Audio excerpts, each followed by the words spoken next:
Hello and welcome, everybody.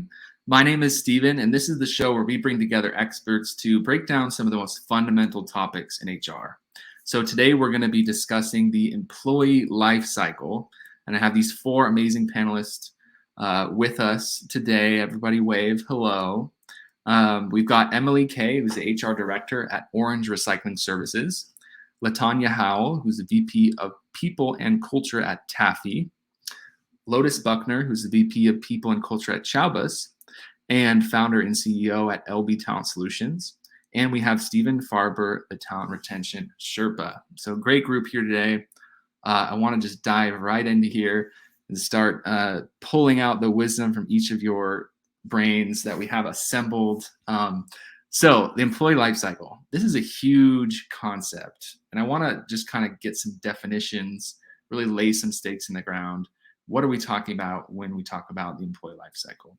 And Latanya, I'd actually love if you could start us off in this conversation. What is the employee life cycle? Yeah, so simple terms, employee life cycle is just what the employee experiences from the time they apply for a position with your company all the way through they leave, to the time they leave and after that even. So it's Yeah. just their entire experience. So you said something interesting there. You kind of put a beginning and an end to that. You said, when they apply and then after they leave. That's kind of interesting. So you're not saying, so even before and after they become an employee, that's included. Is that right? Is that kind of what you're saying there?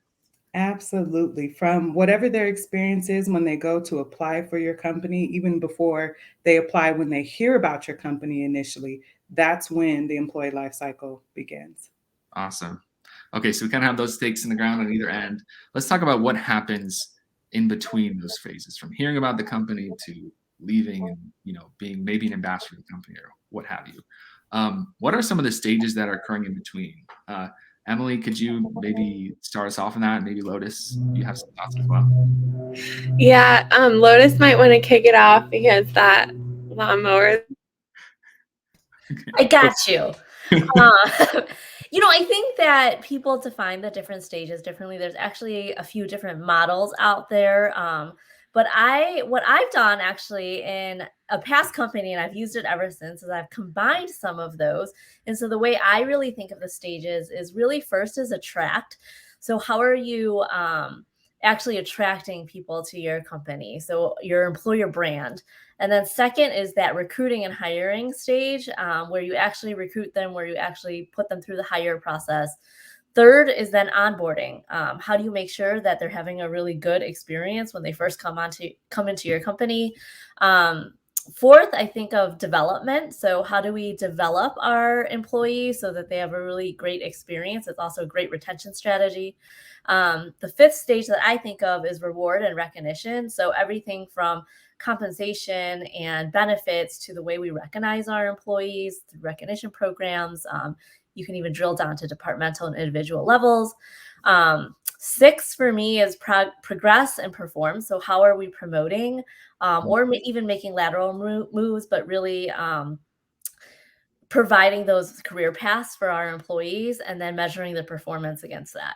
And then lastly, I think of retention and exit. And so like Latanya mentioned, this goes into your alumni program. So what are you doing to keep your top talent? And then what are you doing to continue to engage employees who have left?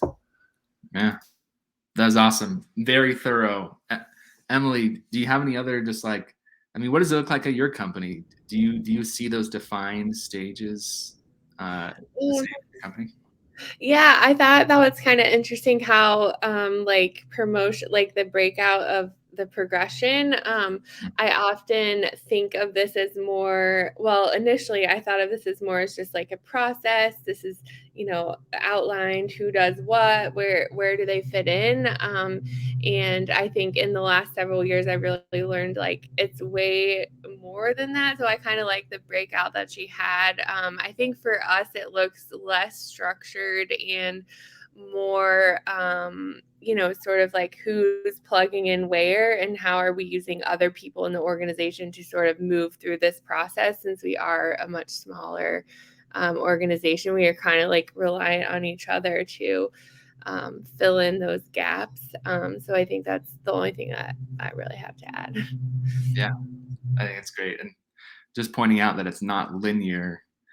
You could, some of those stages in the middle kind of have their own cycle, right? Or it's like you get promoted and then you get evaluated and hopefully that retains you. And then, yeah, so not always being linear with your cycle. That's interesting. So let's talk. So we've kind of described there's some different models. Maybe we're kind of already hinting at the answer to this question, but Stephen, I want to bring you in here. Do you think there's like an ideal employee life cycle? I'm almost thinking like, should your goal be, okay, we want to attract this many people and they need to stay for 4 years and get promoted twice and then leave and then send us referral? Like, can you keep like is there an ideal like that or what do you think? Yeah, I mean, the ideal is that everybody joins and nobody leaves, right? That's in the perfect world. But I think, and actually in the HR Mavericks article, there was a podcast with Ariel Leonard, and she put it really, really succinctly, I think. She said that in every stage of that life cycle, we need to be playing to the employee experience. So whether it is the onboarding, or excuse me, let's start from the beginning, the initial attraction to the onboarding, benefits education, everything you do that some companies just mud through, which some I've been a part of, and you got to make sure that is experiential and the positive for the employee. And I think if you can make that experience kind of at the forefront, then really you make it more ideal regardless of if it's linear or delinear, if that makes sense. Yeah. Any other thoughts on that? Kind of like, I'll just open it up to everyone here. Is there an ideal employee life cycle that we're trying to push everyone through, or how's it personalized? Go ahead, Emily. I see you unmuting yourself. Well, I think it's interesting the goal of like everyone stays and no one leaves. And I think we just have such a different type of employee, and we're are by nature harder on people. The work is harder on like bodies, and I mean it's just like my goal isn't necessarily that everyone stays and no one leaves. My goal is that while you're there, you have a good experience and you do good work. And then if that, launches you into something next, and I hope we launch you so well that you bring back people who want to like start over. So it's interesting. Like I understand that mindset, and I think certain industries that is important.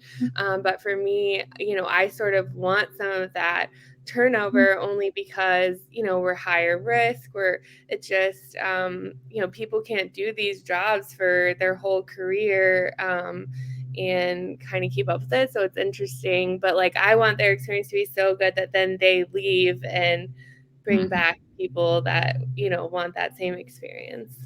Yeah. Latonia or Lotus, how does the employee life cycle and your kind of ideal look different maybe at your companies?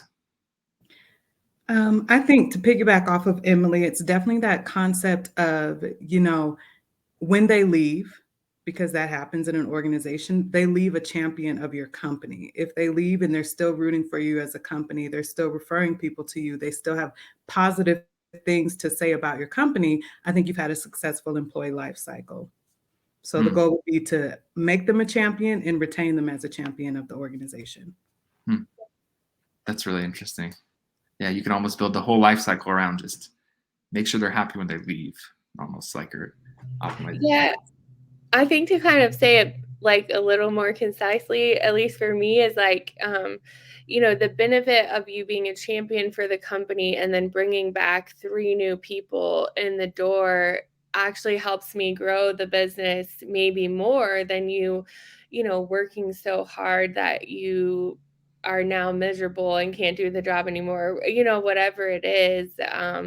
And I think that's sort of like an interesting, like the whole referral, bonuses and all of that, have seemed to be like more valuable to me, maybe than like retaining, individual people that maybe were ready to go on to something different.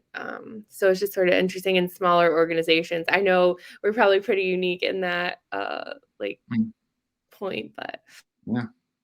I think it brings out a good point. And so we've kind of established, what the employee life cycle is. It needs to be kind of personalized for every organization, what you're trying to do. Let's talk about how you actually understand the employee life cycle at your own company and start to develop that self-awareness that, Emily, you're kind of saying for your company, like the referrals are really important at the end. Lotus, I'd love if we could hear your thoughts on that. How do we get that deep understanding of the life cycle? And maybe Stephen, if you have some thoughts as well, that'd be great. Yeah, I really agree with it. You have to, every company is different. You have to go in, you have to understand what already exists. What is the life cycle that's supported right now? Because that's different, right? In a startup environment than a bigger company, for example. And then gather feedback. What is the feedback about what employees actually want more of that's new, that doesn't exist already? And how can you incorporate more critical components of the employee life cycle to really support your people to get the biggest impact? Like, I'm just a big fan, especially with startups or smaller companies. Do what's going to give you the biggest impact. I think we get so distracted in HR because it's such a big umbrella and there's a million new tools every single day that come out, and we get distracted by all these bells and whistles. But as a smaller or startup company, I think it's really, really important to do that full assessment before you start developing programs throughout the employee life cycle. Yeah. Love it, Lotus. Stephen, if we're dropping you into a new company and you have to understand the life cycle, what are some of your first moves? What would your advice be? Sure. Well, I think it was you, or it might have been someone else, who mentioned the term self-awareness. I think that's probably the best place to start. And what I mean by that is, again, taking an experience or making the employee experience active in every form of the life cycle. I would make it a company's goal, and I do this frequently for clients of mine, and I've learned this too through Hard Knocks, is if you can create a culture of self-awareness with employees, you're gonna have an easier time with a lot of the basics like communication, personality conflicts, interdepartmental things that normally would get in the way of a healthy employee life cycle in terms of right after hiring, your first 30, 60, 90 days. Like, is it smooth? Were you able to focus on your productivity? Did you have good relationships, or was it kind of muddled up with conflict that really doesn't belong there, but happens because we have emotions, unfortunately? So really just tackling self-awareness, making sure that people understand the best way that they work, how they communicate, and then kind of flexing that to social awareness so that they can best communicate with the people around them, especially with direct reports and in that regard. So that's a concept you can apply to every single area of the life cycle. And I think that would, again, it makes the life cycle much easier to execute on, but those are the basics kind of have to happen first. Yeah. Awesome. So I've heard us mention a few things like feedback and a couple different metrics like referrals and some of these other things. I want to spend a moment talking about those metrics. What kind of data is important for you to collect across the life cycle of an employee and maybe aggregate into like a whole chart or diagram, whatever. But Emily and LaTonya, do you guys have any thoughts on that? What are your go-to data to collect? Sure. So, like most HR professionals, I'm definitely a fan of the surveys, if and only if you have an action plan to follow up on the feedback that you get.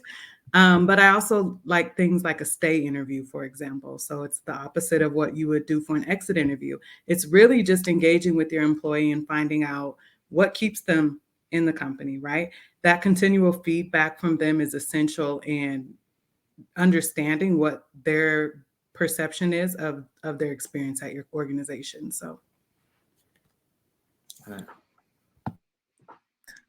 any metrics you like to and data you like to gather, Emily, to understand your life cycle? Yeah, I think I totally agree with that. I also think it's like, at least for me, it has been like really different for each employee. And that has been, just part of who we hire and how our organization works. but I'll never forget going through sort of like the onboarding process and not getting too far down the line and realizing that the employee couldn't read. And that wasn't necessarily a job requirement of this position. This is a warehouse worker, not really a skilled position. And so, really being able to cater that experience to someone that couldn't read the words on the page, or like finding another way to sort of deliver the information to them. So yes, I want feedback, and I also want it like in real time as we're moving through the process. Like surveys don't work in the same ways for our organization. They frankly, it's a struggle sometimes to use their phones for electronic things anyways. So just sort of getting it in real time has helped me. And then just sort of keeping that in a running log has really been like important for me, and giving it that customization that I think like really matters. Yeah. So Emily, it sounds like you're really meeting with these employees and talking to them, and it's there's the surveys that LaTanya talked about, and there's kind of this more qualitative just conversations that you're having as well. Yeah. We're getting some great comments in here. I want to share some of these. So Tamara is sharing, feedback from the employees is so key. Employee engagement about what works for them will help your company succeed on so many levels of the employee life cycle. Well said, Stephen Farber. Regarding awareness, if you are aware, you can easily adapt your communication. And we have Kayla coming in as well. Yes, LaTanya, follow-up is key. Data is virtually worthless without proper analysis, plan of action, and intentional follow-through. Let's talk about that. So, we talked about surveys. Well, let's dive a little bit more into data, right? Because we have these surveys, we have one-on-one conversations. Are there any other kind of data or specific metrics that you want to gather? Lotus, go ahead. I'll jump in. I love data. I'm a total data geek. And so we could have a whole conversation about this. So there's a million data points that you could be collecting. I think the biggest takeaway is don't just try to measure everything that you see on the internet and that you research as HR metrics, because it'll drive you crazy. But just to give people a baseline, like if it's helpful, if you're starting out and you just don't really know where to start, I love going through kind of that structure of the employee life cycle. And so when you think about something like attract, at the stage of attract, you can think about measuring something like conversion rates of your passive strategies that you've used to attract candidates or source candidates. In the recruit and hire, you can use some of the traditional metrics like time to fill, time to hire, but also, well, the one that I love in this stage is measuring candidate experience scores. And so if you really collect feedback from your candidates, you can really help actually improve that experience for them. And then in the onboarding stage, I love measuring 90-day impact scores so that you really understand if people are going to stay after 90 days and how the onboarding experience has really helped them in their role. In the develop stage, I love measuring things like the learning impact score. You can also, at this stage, look at lateral moves and promotions, because that also tells you if your development programs are successful. In the reward and recognize phase, I love obviously looking at market data for your compensation, benefits utilization rates, departmental breakdowns of how your recognition programs are doing. And then those employee experience survey scores, again, I think are really great for this stage. For progress and perform, I think the lateral moves and promotions, measuring that is going to give you a good idea of how successful those programs are. Measuring, obviously, your performance review scores. And then employee experience scores, I think, is also a great measure for this stage. And then for retain and exit interview data is great, but what I love better, I think LaTanya mentioned it, is stay interview data and stay interview scores. Why are people actually staying? What's going to make them stay and what's going to make them leave? Yeah, that was amazing. I hope everybody can go back to this video and watch that clip a few times and write down all those metrics. We actually have Tamara's wondering if we have that in a document somewhere that we could share. Maybe we can add that to the article, Lotus. And yeah, of course. Awesome. So I love this. We're getting this picture, all the stages, and we have metrics with each stage, and we're gathering them through surveys, and we're talking to people about them. I want to imagine for a second, so like we have this data, and we're staring at the data, and it's aggregating all of our employees. And Stephen, I'd love to hear your thoughts on this one. How do we get the right mix of looking at this data and figuring out things to change, but also looking at individual people and figuring out how to help them have their best life cycle in the company? Because I know Emily talked about this. Like, we figured out he couldn't read, right? So we have to help that person out. And that maybe the data is not going to surface something like that necessarily. But how do you balance that? Looking at the aggregate versus looking at the individual. Right. And originally when I said an ideal situation being that everybody stays and nobody leaves, ideal, but that's totally not realistic for sure. And I'm not saying everybody should base it off of that, because I think it was Emily who put it this way, but if you're going to lose them, how about, we should send them instead of lose. Like that terminology needs to change, because I have had clients tell me these stories that I couldn't believe at first, where they had somebody leave their company and refer people back. And I'm like, that's the best way to send an employee away, which is cool. It says a lot about their culture. But anyway, on the tangent, we come back. I think two things. The first is, I definitely would say have more than just yourself when you're looking at the data, because you're going to be dealing with people and their personalities, and you want to make sure that you're not looking at things narrowly through any kind of box there. And I would use something, and this is something that I've used to a lot of success. I'm sure most of us here know what this is, but it's SWOT, SWOT, and it's a really good way to run data through, and that's strengths, weaknesses, opportunities, and threats. And it's a little easier to kind of aggregate at the company level, because you can look at the strengths of people, their weaknesses, the threats, opportunities. When you bring it down to an employee level, I might change the language a little bit, especially if you're doing something amazing like a stay interview, which, by the way, LaTanya, that's fantastic advice. I'm surprised at how many people don't do those yet, because they're fantastic. And as an employee, I would love that. Like, you want to know why I stay? Absolutely. Like, I'll tell you. And it also brings out bitterness if it's there.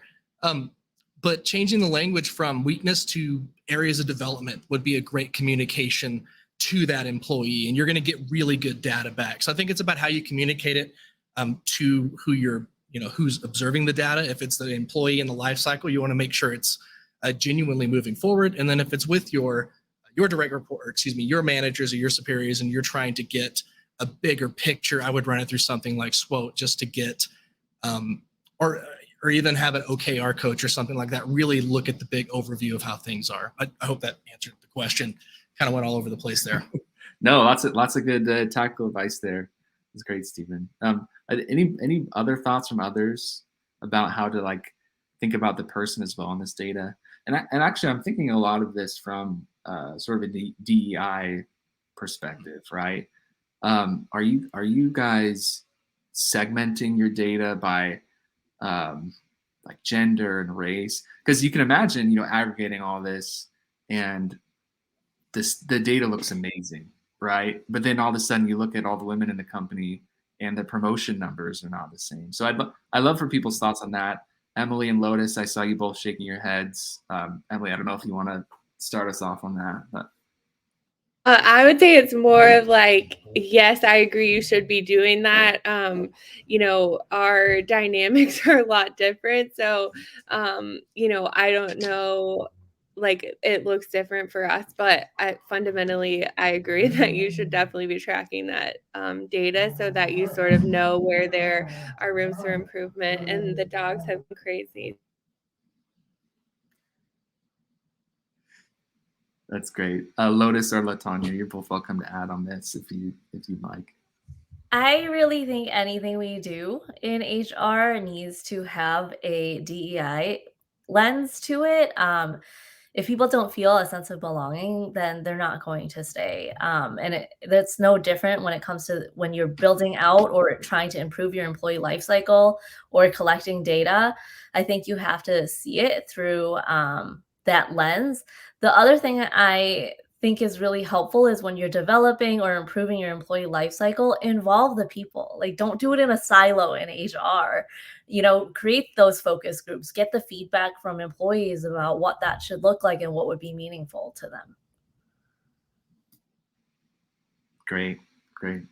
The next section I want to kind of move into here is around actual improvement of the life cycle. So we've got this whole thing mapped out. We've got all the metrics.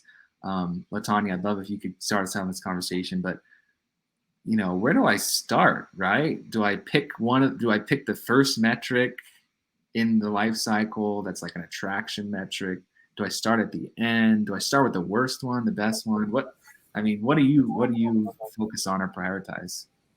So listen to your people. I'll keep saying that over and over again, but whatever they've identified as being the top issue, if you will, that's what you should prioritize. And then set goals. Don't overwhelm yourself or your organization by trying to fix everything all at one time. It's not going to work. Never has worked in the history of mankind. So set goals and work on those one at a time to accomplish what needs to be done. Perfect. Yeah. Listen to your people and set goals. That makes total sense. And anybody else have any thoughts they want to share? And just like, how do you go about prioritizing what to improve first? Yeah, I think LaTanya has the number one opinion there. I think it needs to be people first, no matter what. From there, I think you can look at your company, what's important, and really it's the two to kind of separate it into just two things between attraction and retention. I would say, depending on where your company's at, is which one you might want to jump into first. If you need people, it might be best to really improve the attraction standpoint. But if if you got good bench strength, you got plenty of people there, and recruitment is maybe it's not doing as well as you'd like it to, but maybe that focus needs to shift then to retention. If you have to pick one, pick the one that is kind of under the gun at the moment, so that the company's trajectory stays up. And if the company's still doing well, it's going to be easier to maintain that positive culture at the same time. So, yeah, that's great, Stephen. Any other thoughts on that? I don't want to keep pushing down because I think we've had some great answers, but I want to give everyone the opportunity if they'd like to answer on that one. Okay, sounds great. Let's talk tools, right? Because we talk surveys and we've got a lot of data now, so that probably means there's some tools we should be thinking about. I'm actually a former Qualtrics employee, so I think a lot about surveys too and kind of have been in that world. But let's talk about it. What tools do you like to use to gather feedback and get a view of the employee lifecycle of your company and kind of display that data? And I just want to open this up to everyone because I don't know who might have some particular tools they like, or some people that are like, I'm just like pen and paper or something. So feel free to jump in. I was going to say, I like to talk a lot, and that also translates to my note taking. And so something that was really helpful for me early on was developing like my running spreadsheet. And so that was really helpful because it kept me inside of a box. And I felt like that was a good like tool for me to keep my sort of like feedback I would get, whether I was in the warehouse or on a route or, with a customer. I would just be able to compile this feedback really quickly on my phone, but in just a singular cell box. And so that helped me for sort of that like running live feedback. That to me has been like the best metric. It's not really maybe a metric in a traditional sense, but has sort of given me the best, like where do I need to focus my time and energy? And so that has helped me not be so overwhelmed and not take just like paragraphs and paragraphs of notes that I'll never read again. Love it. You found a good place in Excel, Google Sheets to make it happen. That's awesome. Anybody else want to plug a tool real quick here? Get a sponsored 20 seconds on the episode. This wouldn't be a sponsorship, but if I happen to accidentally sponsor somebody, my email steven@heroculture.us. Just shoot me the check. So I would say that in terms of doing things like surveys, if at all possible, I would try to make it verbal. It's more of the transformation of a tool. Going back to what LaTanya said about stay interviews. I think anytime you're polling the organization on anything, if you can have a face-to-face or Zoom-to-Zoom possible conversation, even with those questions, you're going to get much better data. So, I mean, the best tool is you, obviously, and don't take that the wrong way. But it is definitely, I think that's just something a lot of people aren't doing, but I've seen dialogue just be huge for getting good data from your employees. And this could be as simple as something like a CSOP. Just talk to your people as opposed to just handing it to them and saying, fill this out. It makes all the difference in the world. And I think that's interesting too. And maybe there's some other thoughts on this, but on the one hand, I think you're going to get a lot of interesting qualitative data, in these verbal conversations. But I think maybe there's also space to be worried about, if somebody wants to give more critical feedback or wants to stay anonymous too, because I know you can do that sometimes. So I'm sure there's a time and place for both, but if you can integrate both, that's probably pretty powerful. So any other tools? I'm seeing someone share out the Aluma platform.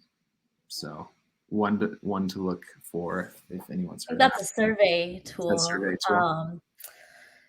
I think my only comment here, I'm not going to plug a tool, but my comment on tools is don't just purchase for the sake of purchasing. Like, do that root cause analysis and that gap analysis and that prioritization exercise before you even think about your tools, because there's a gazillion data in your HRS system that you can really start with. There's so many easy starting points that don't cost you a lot of money that you might already have because you have to collect it. That's a lot of data you can actually work with to really make some good decisions and push out good initiatives. So I would say do those exercises before you get distracted with tools again, because your tools should really they should mirror your strategy and your priorities. So they should, if you're lacking in diversity, equity, inclusion, there's tools that can help support that for you, right? If you're lacking in recruitment, there's definitely tools that can support. If you're struggling with exit interviews, you don't have the bandwidth, there's tools that can support that. But make sure you know what your priorities are first. Yeah, I think that's great. Well, this is great. That was our last kind of topic, but I want to give everyone an opportunity to kind of have a final word in a sentence or two. What is your best advice for somebody who's trying to understand the employee life cycle and improve it at their company? I think we've heard a lot of great advice so far, but your one or two sentences, this is your final piece of wisdom you can drop for people. And let's just try to go in alphabetical order here. So Emily, LaTonya, Lotus, and then Steven. I think for me, it's like inside out. So I'm going to, what I thought when I started 7 years ago, I would be focusing on and what I actually spent my time focused on were two very different things. And so again, going back to listening to your employees, and that feedback runner has some words to tell you too. It's dinner time here in Raleigh, North Carolina. But I think that just like listen to your people, but like kind of go from the inside out, and it may look so different from your best laid out plans. But if that's what your organization and your employee needs, then that's you doing your job effectively. So have confidence in that. Sounds great. Thanks, Emily. LaTonya, over to you. I would say be intentional about creating moments for your employees that leave those lasting impressions that make them champions when they leave the company. How they leave matters. Love it. Lotus? I'd say the two things is focus. Don't get distracted. I see that happen all too often. And then secondly, just make sure to keep inclusion in mind as you develop or improve upon your employee lifecycle strategies, because the employee experience and journey should really be equitable, but too often biases come into play when creating that experience and that journey out of completely good intention, but intention does not equal impact. Well said. Steven, over to you. Last word. This is a hard crowd to go after. I just want to echo everything that everybody said here. Check out Eddie's article. I'm not getting paid to say that, but if y'all want to do that, that's fine. But I actually was looking at it. Tanner had a really good write-up here. It's like step by step. So if you're really looking for somewhere to start, check that out. It's really easy. You're not going to get paywalled trying to look at it either, which is very nice. And if I had to add some personal drop advice, it'd really just be kind of along the lines of what Latanya said. Make it intentional. If they're going to leave, you want them to leave in a good attitude, and just make every single thing you do experiential. And it doesn't mean you have to put your own spin on it, like Lotus brought up, because we're cognitively biased. We can't help it. Just make it fun. Get them excited about it, and really, you can't go wrong there. Great. Well, awesome advice from everybody here today. Like Steven said, if you want to learn a little bit more about the employee life cycle, we do have an article in our encyclopedia about it. We actually also have articles around stay interviews and some of these other metrics that Lotus brought up. So check those out. And please go connect with these panelists. So they each have a profile page within HR Mavericks. They're all fantastic humans, and we're so glad to know them. And they know a lot. So we always learn. Thank you for being here. Thank you to everyone who's watching. We hope you have an amazing rest of your day. Bye, everybody.